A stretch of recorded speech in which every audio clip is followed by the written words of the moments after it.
আসসালামু আলাইকুম বন্ধুরা, আপনারা কেমন আছেন? আশা করি অনেক ভালো আছেন। আজকে আমি দেখেন বুটের বড়া বানাবো।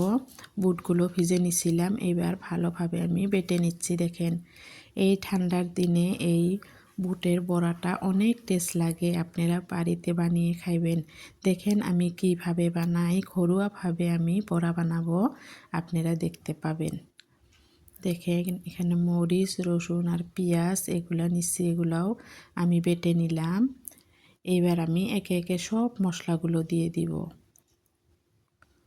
দেখেন বাটা মশলা দিয়ে দিলাম। এবার আমি স্বাদ মতো লবণ দিয়ে দিলাম, পরিমাণ মতো হলুদের গুঁড়া দিয়ে দিলাম, ঝাল মতো আমি এবার লঙ্কা গুঁড়াও দিয়ে দিলাম। ভালোভাবে মাখায় নিব। আশা করি আপনাদের ভিডিওটা ভালোই লাগবে। যদি ভালো লাগে লাইক কমেন্ট শেয়ার করেন, সাবস্ক্রাইব করে দিয়ে নতুন বন্ধু হইয়েন, সাথেই থাকেন। দেখেন আমার মাখানো হয়ে গেছে। এবার আমি কড়াইতে তেল দিয়ে দিছি, তেলটাও আমার গরম হয়ে গেছে। এবার আমি বড়াগুলো দিয়ে দিব। এইভাবে আপনারা এই ঠান্ডার বড়াটা বানিয়ে খাইবেন, অনেক ভালো লাগে। বুটের বড়াটা যারা যারা খান নাই বানিয়ে খাইবেন, আর যারা খাইছেন তারা তো জানেন কত টেস্ট লাগে বড়াটা।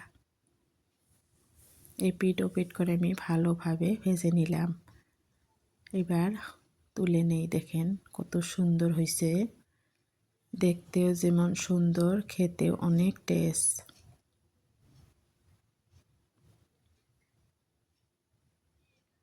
এইবার আমি আরও একবার দিয়ে দেই।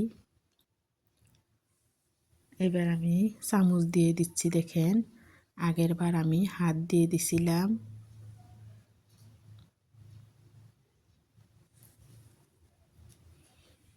দেখেন আমার কতগুলা বড়া হয়ে গেল। ভালো থাকবেন, সুস্থ থাকবেন। আল্লাহ হাফেজ।